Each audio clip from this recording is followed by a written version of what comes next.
Bonjour à tous et bon lundi matin, j'espère que tout le monde va bien, que vous avez passé un beau week-end.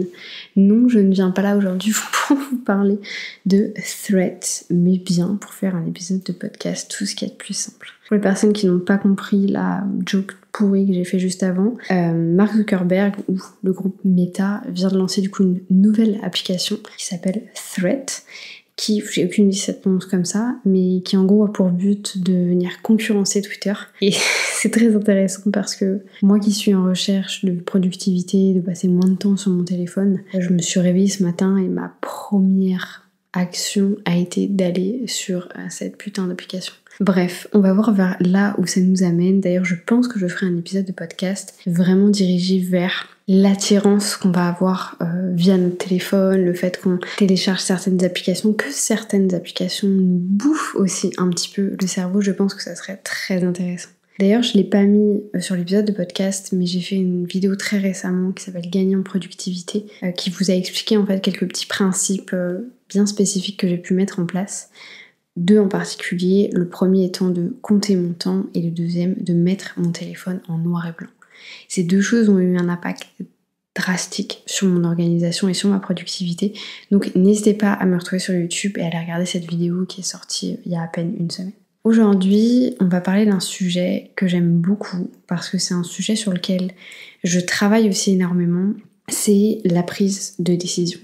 La prise de décision, c'est quelque chose qui nous touche tous. On va tous être amenés un jour ou un autre à prendre une décision.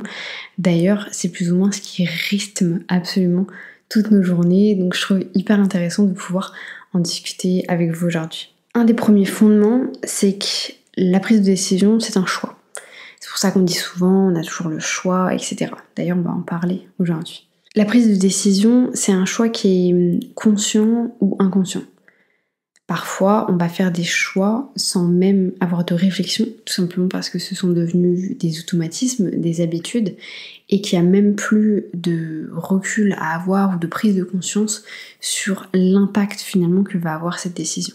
C'est d'ailleurs comme ça aussi qu'on crée des très mauvaises habitudes, sans forcément se rendre compte de l'impact et de la récompense qui va être un petit peu négative qu'il y a derrière.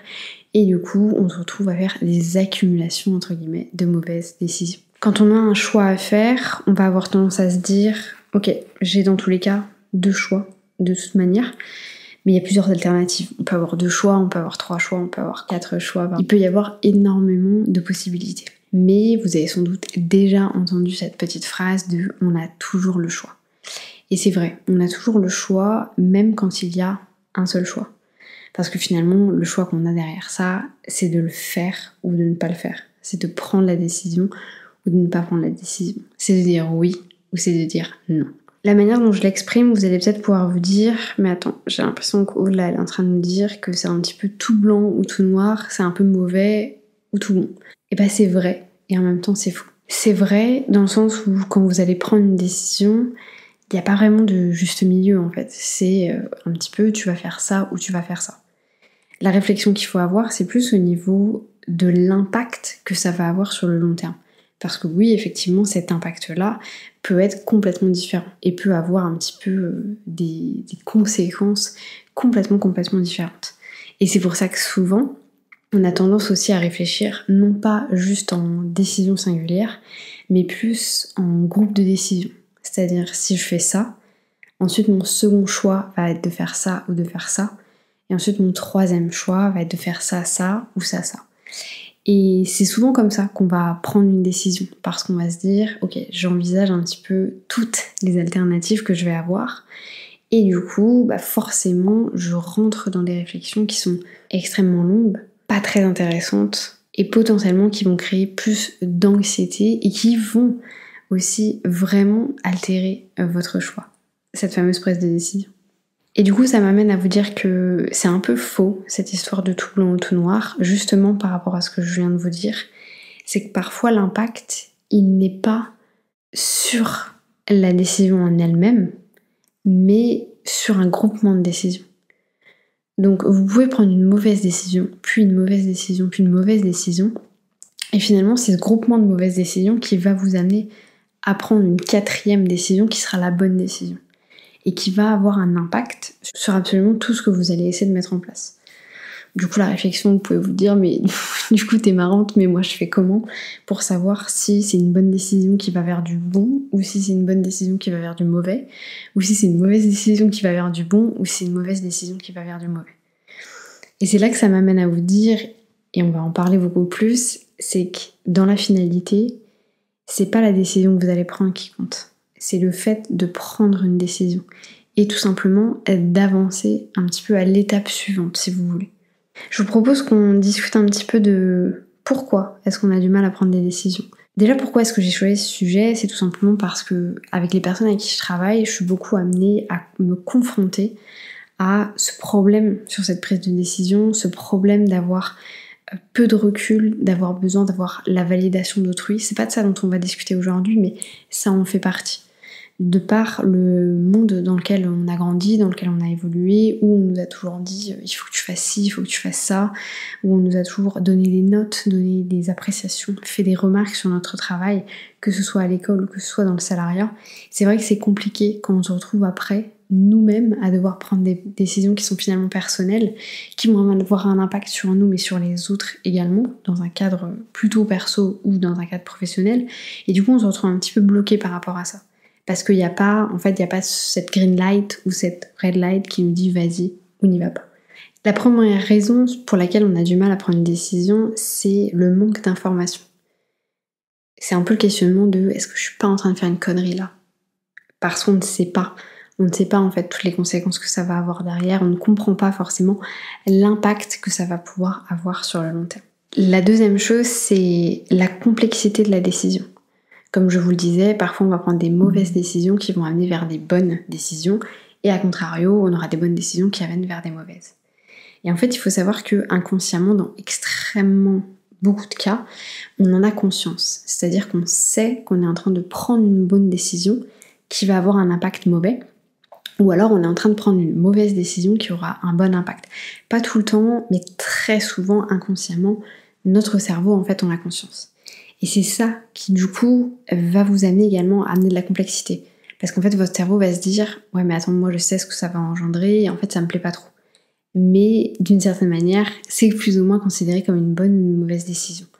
Donc, parfois, votre choix, en fait, il est déjà fait. Et c'est là que ça peut devenir compliqué aussi à sortir un petit peu de sa zone de confort. Ensuite, on a également la peur des conséquences, que ce soit sur nous, mais très souvent, c'est plus sur les autres. Ou alors sur le regard des autres, parce qu'on va se dire mais attends, si je prends telle décision, est-ce que telle ou telle personne va avoir un regard critique sur moi? Est-ce que telle ou telle personne va être ou pas plus ou moins fière de moi? Je sais que dans mon cas, personnellement, j'ai eu énormément de mal à prendre certaines décisions par rapport au regard de mes parents, parce que j'avais toujours ce besoin, beaucoup moins maintenant mais toujours plus ou moins présent, d'avoir un regard de fierté, d'avoir des parents qui me disent on est fier de toi, on est fier de ce que tu fais. Et j'ai toujours un peu cette conviction de je vais prendre certains choix pour leur regard et pas forcément parce que c'est quelque chose de bon pour moi. Donc la finalité de cette décision me semblait bonne, même si la décision en elle-même n'était pas la bonne. Vous voyez ce que je veux dire? Donc c'est cette réflexion-là que j'ai envie de vous amener à avoir. Ensuite, une autre raison, c'est aussi la raison qui, je pense, touche le plus de personnes, c'est la raison émotionnelle. Bien évidemment, prendre des décisions va impliquer énormément de choses. Le fait d'avoir vos émotions qui rentrent dans certaines décisions vont aussi rendre les décisions beaucoup plus difficiles.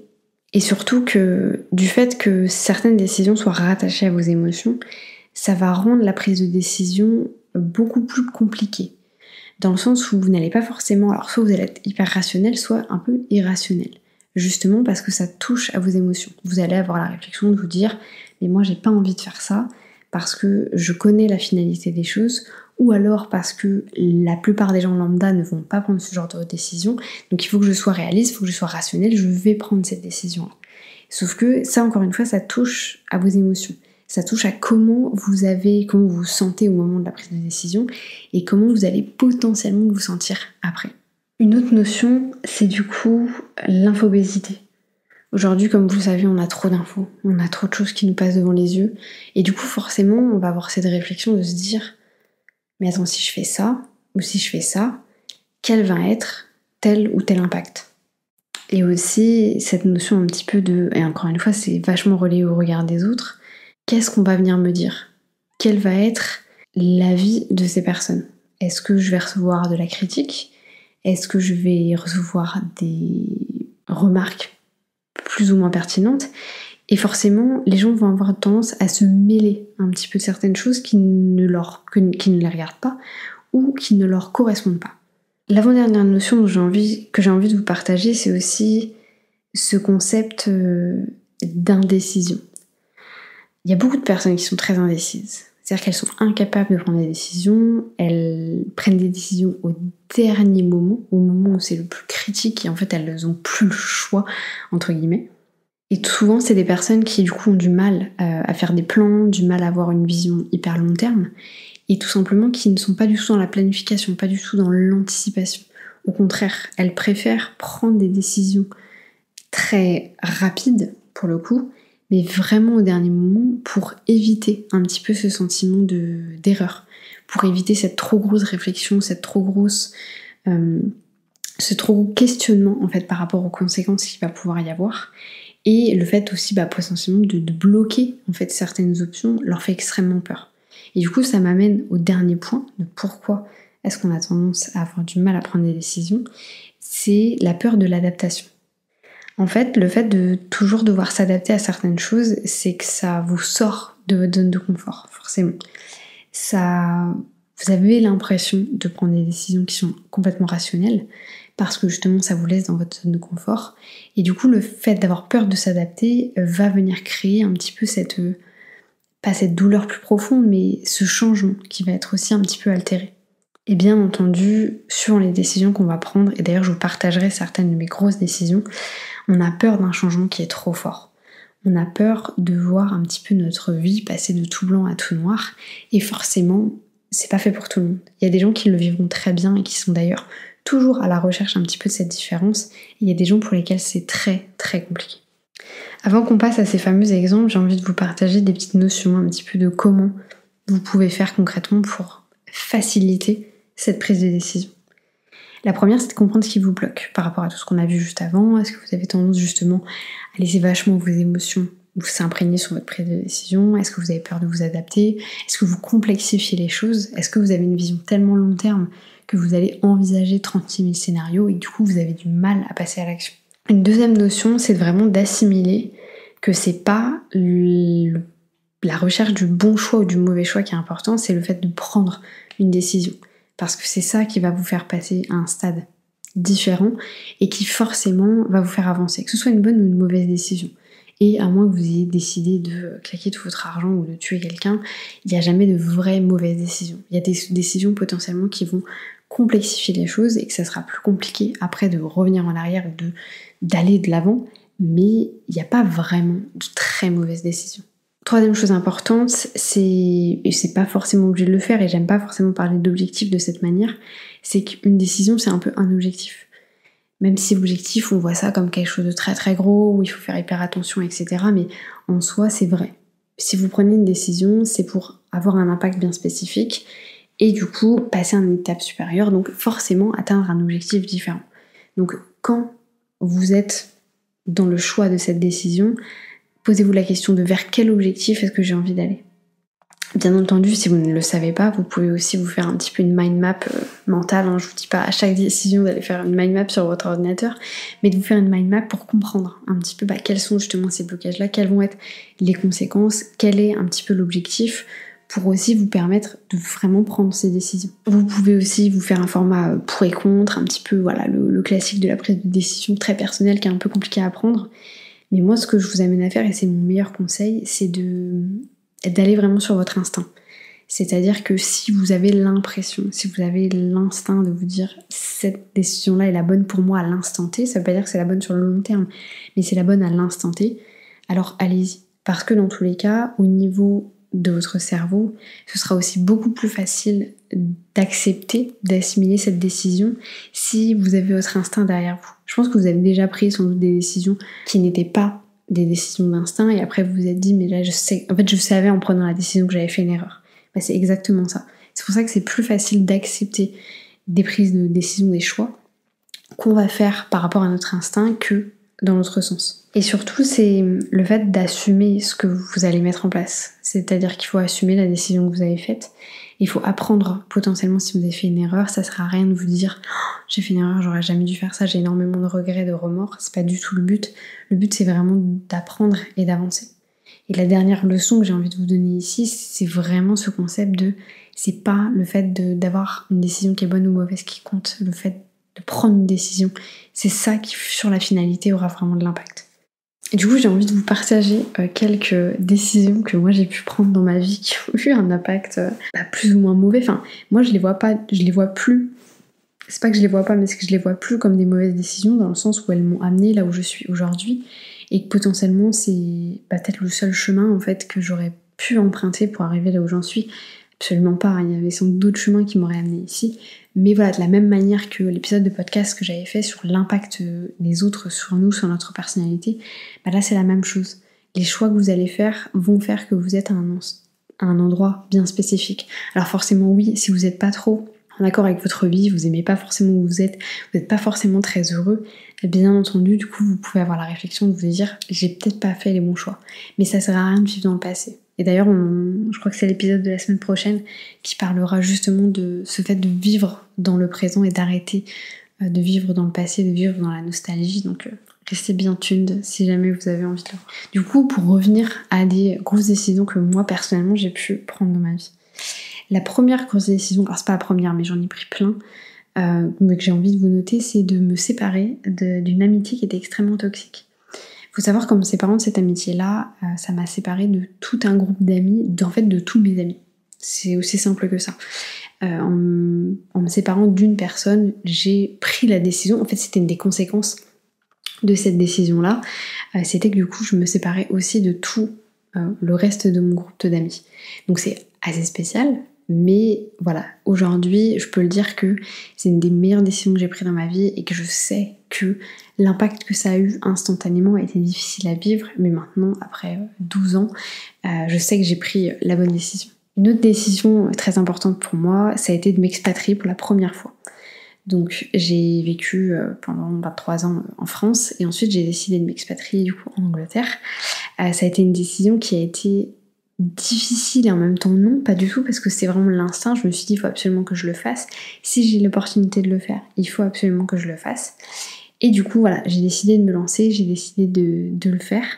Ça a été une décision qui sur le coup m'a paru très bonne et qui s'est avérée être une très bonne décision parce que j'ai adoré l'expérience. Néanmoins la décision d'après est un petit peu en lien avec ça. C'est qu'un an plus tard j'ai décidé de quitter le UK. Ce qui m'a semblé être une bonne décision sur le coup et au final c'est une décision sur laquelle j'ai eu beaucoup de regrets. À l'instant T j'en ai plus aujourd'hui mais j'ai eu des regrets sur le coup parce que il faut savoir qu'en fait on a quitté le UK en juin 2016 je crois et on est reparti en fait en janvier 2017. On a fait 6 mois d'arrêt du coup en France où c'était vraiment pour le coup un regret. On s'est dit pourquoi est-ce qu'on est parti, il faut absolument qu'on y retourne, on a tout fait pour y retourner et du coup on a réussi à y retourner. Et en même temps, le fait de l'avoir fait, donc après vous le savez, moi je suis très positive, je vois toujours le bon côté des choses, c'est que le fait d'avoir pris cette décision-là, ça m'a aussi permis de me rendre compte de ce qui me manquait vraiment et ce qui était vraiment important pour moi. Par exemple, vivre au UK. Ensuite, prochaine décision, et franchement il y en a plein, je pourrais vous en numérer 150, mais là j'essaie de minimiser le plus possible, quitter mon poste de directrice magasin pour la Thaïlande, à savoir que quand j'ai fait ça, j'ai perdu la moitié de mon salaire et je suis pendant 1 an passée d'une position qui était bien en dessous de directrice magasin. Ça a été une décision qui a été pour le coup difficile à prendre, parce que ça faisait 4 ans qu'on habitait au UK, avec ce gap de 6 mois, et là, c'était tout quitté. C'est-à-dire, on avait toute notre vie, on avait tous nos meubles, on avait nos amis, enfin voilà, on avait absolument tout au UK. C'était tout quitté pour vivre dans un pays qui est complètement différent, avec une culture complètement différente, dans laquelle on avait déjà été, mais quand même, ça reste une grosse décision. Et ça a été une décision qui, avec de l'instinct, je pouvais pas dire non en fait, c'était pas aligné, c'était pas rationnel par rapport à moi, mais ça a été une décision qui a été difficile. Et tellement difficile que par exemple, je crois que j'ai mis 2 semaines avant de dire à mes parents, pour accepter moi aussi, pour assimiler, pour avaler un petit peu ce que j'avais fait. J'avais besoin de le digérer plutôt, Et j'ai vraiment pris du temps pour le faire et j'ai mis bien 2 semaines à le dire à mes parents, sachant qu'après on repartait quand même, enfin on partait pour la Thaïlande assez rapidement, donc ça a été une expérience très très particulière. Une autre décision que j'ai eu à prendre aussi, complètement différente de toute la partie expatriation, c'est qu'un jour, pour vous expliquer, dans ma dernière expérience à Decathlon, j'étais en supply chain. Donc c'est-à-dire que j'achetais les produits pour le pays. Donc moi j'achetais les produits pour la marque Domios, dans la marque de fitness. Donc en gros j'achetais tant du textile que des machines de fitness, je sais pas comment dire en français, mais en gros tout ce qui va être tapis de course, vélo elliptique, ce genre de choses. Donc il faut savoir que du coup moi j'avais je gérais énormément de chiffre d'affaires et de stock au niveau quantité, mais également au niveau quantité chiffre d'affaires. C'était énorme. Parce que justement, c'était des tapis de course, ce genre de choses. Et en fait, moi j'ai vécu cette expérience-là, vraiment pas de bol, pendant le Covid. Donc pendant le Covid, dans quasiment tous les pays, il y a eu une explosion du marché du fitness à la maison. Et du coup, forcément, nous, on a vécu une explosion au niveau de toute la partie matériel de fitness. Et en fait, il y a vraiment un jour où j'ai acheté, tout produit confondu, toute machine confondue, si vous voulez, plus de 1200 machines. Donc 1200 machines à entre 300 et 1200 € la machine. Je vous laisse imaginer le total, entre guillemets, à payer. Bon, bien entendu, on paye pas ça comme ça. Mais c'était énorme. C'était énorme. Et cette décision-là, elle a été hyper dure. En fait, pour appuyer sur le bouton, ça a été très dur pour moi parce que je voyais les chiffres et je me disais, mais tu te rends compte, la quantité que ça fait. Parce qu'il faut savoir que c'est pas juste aussi acheter comme ça, on se dit, c'est parti, c'est pas acheter du textile. Là, il fallait que dans l'entrepôt, moi j'ai la place, donc j'anticipe la place pour autant de machines. C'était une décision qui a été hyper importante. Sur le coup, je voyais ça, parce que ça faisait qu'1 an que je le faisais, un peu comme une mauvaise décision, parce que j'étais là, non mais attends, en fait, tout me porte à ne pas le faire, parce que ça prend trop de place, parce que c'est trop de chiffre d'affaires, parce que ça se trouve, on va pas vendre, parce que ça se trouve, les magasins, tout va réouvrir en Thaïlande, et du coup, j'aurais pris une décision extrêmement merdique. Et ça, c'était très compliqué. Cette décision-là, elle a été vraiment difficile à prendre pour moi. Au final, il s'est avéré que c'était une bonne décision parce que le Covid a continué pendant plus d'1 an après ça. Du moins en Thaïlande, les confinements, les salles étaient fermées, etc. Et du coup, la décision que j'ai prise nous a permis de ne jamais être en rupture, de toujours vendre, d'être du coup meilleur que notre compétition par rapport à ça. Dans le top aussi des différents pays au niveau de Decathlon sur le fitness, bref. Cette décision-là a été très importante et du coup m'a aussi permis derrière de vivre en fait quelque chose d'émotionnel. J'ai rattaché une émotion aussi à ça, qui est tant du gros stress que de la fierté. Donc voilà, il faut aussi voir ce genre de grosses choses-là comme des décisions qui vont avoir un impact forcément. Et la peur aussi que j'avais, c'est que ça n'avait pas un impact que sur moi, ça avait un impact aussi extrêmement long terme. J'avais plusieurs autres décisions, mais honnêtement, ce podcast a l'air extrêmement long, donc je vais m'arrêter ici. Tout ce que j'ai envie que vous compreniez, c'est que toutes les décisions que j'ai prises m'ont permis d'arriver là où j'en suis. Donc moi, je les vois uniquement comme des bonnes décisions. Et c'est ça qu'il faut comprendre, c'est que les choix que vous allez faire sont des choix qui vont avoir un impact, certes, mais le meilleur impact que vous pouvez avoir, c'est tout simplement de faire vraiment ces choix-là. J'espère que cet épisode vous aura plu. Moi, je vous laisse là-dessus. Je vous souhaite une bonne journée, une bonne matinée, une bonne soirée. N'hésitez pas, comme d'habitude, à vous abonner, que ce soit au podcast ou à la chaîne YouTube. Et moi, je vous retrouve pour un prochain épisode. À bientôt.